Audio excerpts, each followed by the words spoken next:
असंख्य शक्तियाँ हैं जो कि आप स्वयं उन्हें जागरूक कर सकते हैं और उनको इस्तेमाल कर सकते हैं। लेकिन जब हम कहते हैं कि हम माँ तुमको समर्पित होते हैं, माने क्या समर्पण किया मुझे? मुझे तो कुछ भी नहीं चाहिए। किस चीज़ को आप समर्पित कर रहे हैं? सोचिए, कौन सी बात है जिससे आप मेरे और समर्पित कर रहे हैं?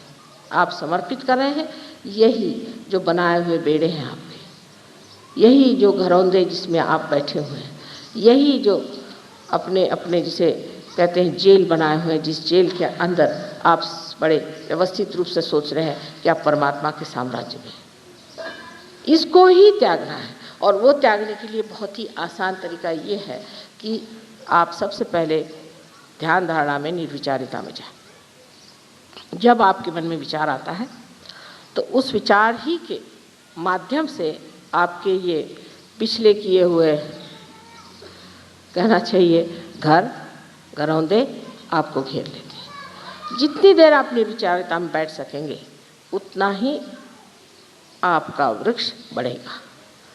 निर्विचारिता में ही आत्मिक वृक्ष बढ़ता है और कोई ऐसा वातावरण नहीं जिसमें ये इसकी वृद्धि हो सकती।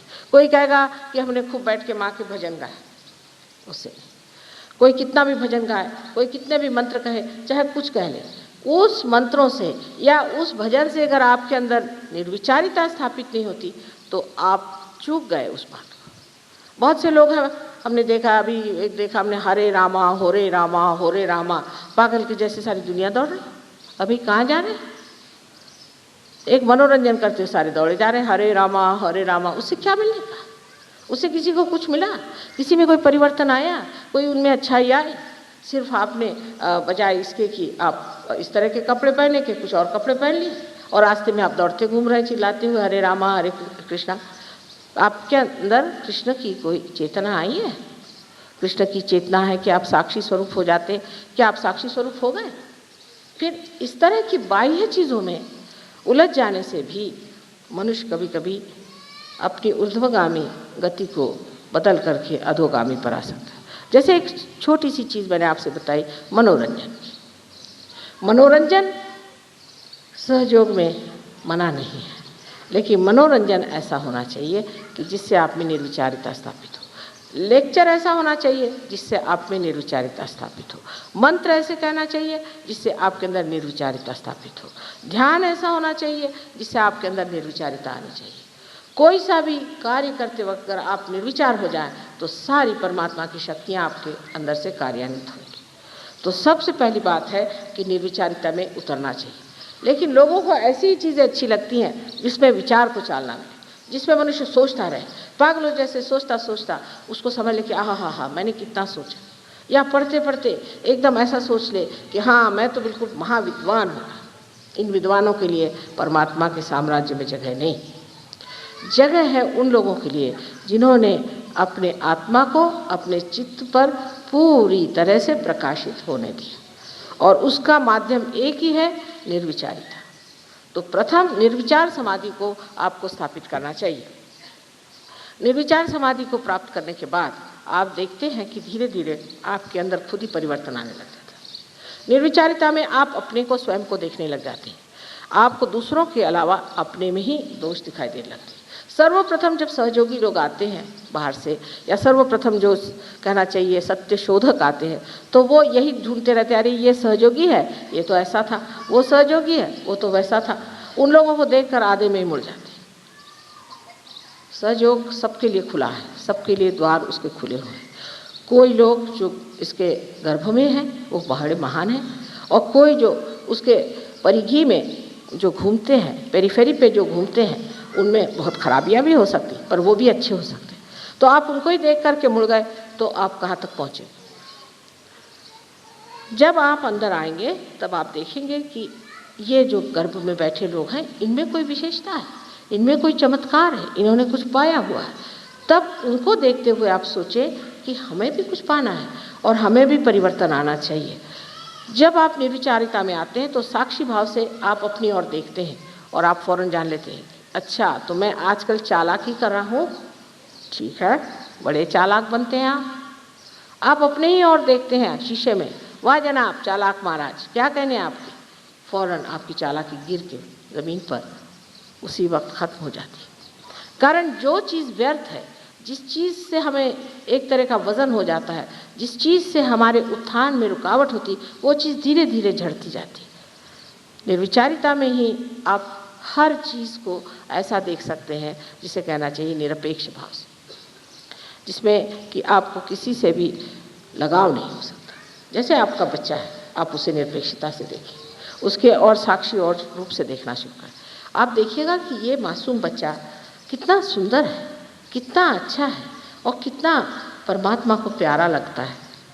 फिर आप देखेंगे कि उसके बोलने में, उसके चलने में, हर चीज़ में उसका जो आनंद है, जो परमात्मा ने अपने सुंदर हाथों से उसमें भरा हुआ है, उसकी एक एक चीज़ में, इतनी छोटी छोटी चीज़ में, उसके चलने में, बोलने में, हंसने में आपको दिखाई देगा कि किस कदर वो बिल्कुल परमात्मा का ही बनाया हुआ कोई रूप है।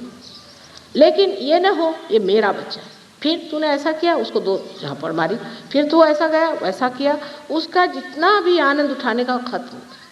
निर्विचारिता में आप बैठने से बच्चा भी आपको समझ सकता है और बच्चा ये सोचेगा कि देखिए ये तो मुझे देख रहे हैं और मैं भी इनको देख रहा हूँ, और धीरे धीरे निर्विचारिता की शक्ति जो है उसमें प्रकट होकर के उसको भी आत्म साक्षात्कार हो सकता है। तो तटस्थता जिसे कहते हैं कि तटस्थ होकर के निर्विचारिता में आप दूसरों की ओर नज़र करें।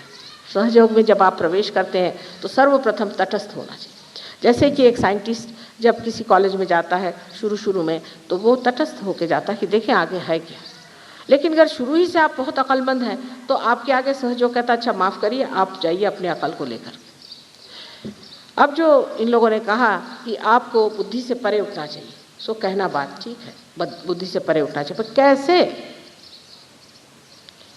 बुद्धि का असर सारा अपने आज्ञा चक्र पे आता है और आज्ञा चक्र पे आया हुआ असर निकालने के लिए भी इलाज निर्विचारिता है। बुद्ध ने तो सिर्फ कहा था कि आप अपनी आत्मा ही को प्राप्त करो, बाकी सब बात छोड़ो, भगवान की बात छोड़ो, कोई बातें मत करो, निरीश्वरवाद की बात करी उन्होंने कहा छोड़ दीजिए। सिर्फ परमात्मा को पाने की बात करने से अच्छा है सिर्फ अपने आत्मानुभव को ही आप प्राप्त करो, बस और कोई बात नहीं करना। वजह ये थी कि और लंबी चौड़ी बात करने में ऐसे लोग मुझको भी पूछते हैं कि माँ हम भगवान कब होंगे? भाई हो जाओगे, हो जाएंगे ना? हाँ हो जाओगे। कब? उसकी कोई तारीख लिख के तो दी नहीं मुझे कि कब हो गए। अगर आप ये समझे कि सिर्फ आप आत्मा मात्र हो जाइए तो आप पहली सीढ़ी पर आ सकते हैं। हमें सिर्फ आत्मा मात्र होना है, माने का सिर्फ आत्मा ही पे रहना। पहले आत्मा तो हो जाइए, फिर आगे की हम लोग बात करेंगे। लेकिन जबकि आप बहुत ज़्यादा पढ़े लिखे हैं तो और भी आप सोचते हैं कि हम एकदम से ही बड़े भारी कोई शंकराचार्य हो जाए, तो हो नहीं सकता। आदि शंकराचार्य होने के लिए सहयोग में आते ही सारे गुण नहीं आ जाएंगे, लेकिन पहली सीढ़ी कि जिसको आत्मानुभव है उसे आप प्राप्त करें। आत्मानुभव के लिए फिर वही बात आ गई कि निर्विचारिता में उतरना पड़ेगा। अब ये दिल्ली शहर आपका ऐसा है कि मैं आई तब से राइट स्वाधिष्ठान ऐसे ज़ोर से चल रहा था, मेरे से बैठा तक नहीं गया। इसका मतलब यहाँ लोग सोचते ज़्यादा हैं, करते कुछ नहीं।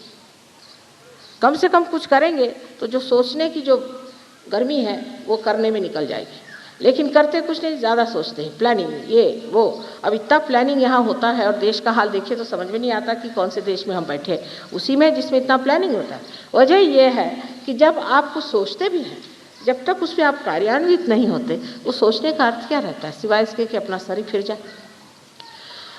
और ये राइट स्वाधिष्ठान की पकड़ इतनी ज़्यादा यहाँ है कि शुरू से मैं जब से दिल्ली आ रही हूँ देखती हूँ कि राइट स्वाधिष्ठान यहाँ बहुत ज़्यादा पकड़ता है। इसका कारण यहाँ अखबार है, यहाँ पर लोग हमेशा पॉलिटिक्स की बातें करते रहते हैं। यहाँ अभी कोई पॉलिटिक्स पद पे थे, कुछ उतर गए तो वो और ज़्यादा बोलते हैं, उनको कुछ और मिल गए, फिर इधर से वो हो गए, कुछ होते ही रहता है यहाँ पे। ऐसे ही कोई लोग सिंहासन पे बैठे हैं, कोई सिंहासन से नीचे बैठे हैं, कोई सिंहासन पे चढ़ रहे हैं, कोई सिंहासन से उतरे हुए आपस में इधर उधर दोस्ती कर रहे हैं। एक का दूसरे से झगड़ा होगा तो वो तीसरे से जाके मेल मुलाकात कर रहे हैं। ये सब बेवकूफ़ी का काम वो लोग कर रहे हैं, बिल्कुल महा बेवकूफ़ी, समय बर्बाद कर रहे हैं। कोई किसी को याद नहीं करने वाला, इससे कोई आनंद की चीज़ तो पाई नहीं, कोई विशेष चीज़ तो पाई नहीं। लेकिन वो घोड़े दौड़ाने की आदत जिसको हो जाती है वो छूटती नहीं, फिर वो एक तरह का घरौंदा होगा। उसके लिए भी यही सोचना चाहिए कि जब ये सब व्यर्थ चीज़ है, सब इसमें कोई समय बर्बाद करना है, तो एक कोने पे खड़े होकर देखें कि पागलों जैसे ये क्या अपने समय को बर्बाद कर रहे हैं। अगर आपने ये समझ लिया तो सोच लीजिए कि आप में अब धीरे धीरे साक्षी भाव शुरू हो रहा है। साक्षी भाव में मनुष्य किसी भी उलझनों में फंसता नहीं। कोई भी उलझन आती है उसकी और देखता मात्र है। शुरू में ज़रूर लगता है कि मैं वहीं खड़ा हूँ। जैसे आज मैं डॉक्टर साहब को समझा रही थी कि अगर आप किसी भीड़ से गुजर करके किसी पहाड़ी पर पहुँच जाए और उस पहाड़ी पर से आप भीड़ की ओर देखें तो कहीं अगर ज़ोर से ब्रेक लगा, कुछ लगा, तो आपको लगता है कि आप ही वहाँ, तो आप ज़रा दचक जाएंगे। लेकिन जब आप जान जाएंगे अरे मैं तो पहाड़ी पे बैठा हूँ, मुझे तो देखना मात्र है, तब आप नहीं दचके। ये स्थिति आने के लिए इसे ही निर्विकल्प स्थिति कहते हैं। इस स्थिति में मनुष्य जो है वो कुछ भी देखता है, जानता है, तो भी वो विक्षुब्ध नहीं होता, शांत देखते रहता है। अब लोग कहेंगे ऐसी शांति में क्या अर्थ है? अगर ऐसे आदमी शांत हो जाए तो फिर लड़ाई कोई न करे, कुछ न कहे, तो विरोध कैसे होगा? ऐसे मनुष्य की शांति परमाणु के आपके बम से भी बढ़ के तेजस्वी होती है और बड़ी कार्य करती है। इसके कार्य की आपको महिमा मैं क्या बताऊं कि एक ऐसा शांत पुरुष किसी भी ऐसे स्थान में चला जाए जहाँ गड़बड़ी हो रही, एकदम से वहाँ बदल आ जाएगा। लेकिन वो पुरुष उस स्थिति में होना चाहिए जहाँ वो शांति पूरी तरह से अपने चारों तरफ उसकी प्रभा फैला सके। सब लोग एकदम से अवाक होकर शांत हो सकते। जितनी हड़बड़ी मची वो एकदम से जा कर के एक व्यवस्थित रूप से ठीक हो सकती।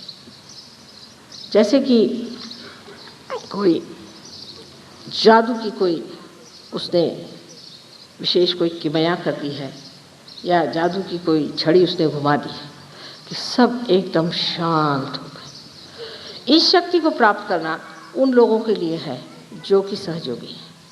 आज हम देखते हैं हर जगह शांति के फाउंडेशन बन रहे हैं, शांति का ये है, शांति का वो है। इससे शांति कैसे हो सकती है? शांति तो हमारे अंदर चीज़ है। अब मनुष्य जो खुद कहेगा मैंने तो शांति पा ली, पर दूसरा कैसे शांति पाएगा?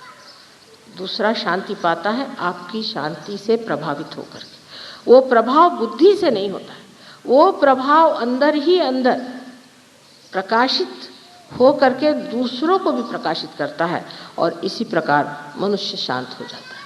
अब सहयोग में आप जानते हैं कि हर तरह के लोग आते हैं, कोई बड़े ही वायलेंट, कोई बड़े गुस्सेले, कोई बहुत ज़्यादा क्रोधी, कोई क्रांतिकारी और बहुत ज़्यादा लड़ने वाले, हर तरह के लोग मैंने देखे।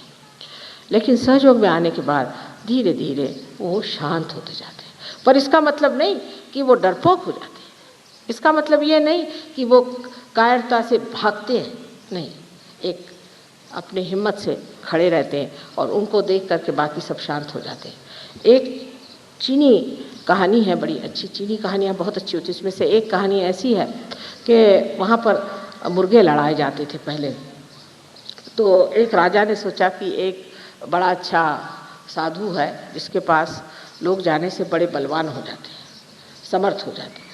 तो उन्होंने वो 2 मुर्गे ले जा करके उनको दे दिए कि इनको आप ट्रेन करिए और जब इनकी लड़ाई होगी तब हम आपसे ले जाएंगे। तो वो मुर्गे उनके पास चले गए। 1 महीने बाद राजा आए, उनका अच्छा दे दीजिए इन मुर्गों को। तो मुर्गे अपने शान से ऐसे खड़े हुए, बस राजा ने उनको उठाया और ले गए और उस प्रांगण में छोड़ दिया जहाँ पर लड़ाई होने वाली थी। सब मुर्गे उसमें घुस गए। अब वो सब मुर्गे आपस में लड़ने लगे, ये अपने दोनों यूँ ही खड़े। सब लड़ते लड़ते उनको देख करके हैरान हुए कि ये तो लड़ते ही नहीं। और जब भी उनके ऊपर वो सोचे कि हम इनको लड़वाएं तो बस यूँ ही देखते रहे। सब मुर्गे हार करके चले गए, यही 2 वहाँ पर खड़े रहे।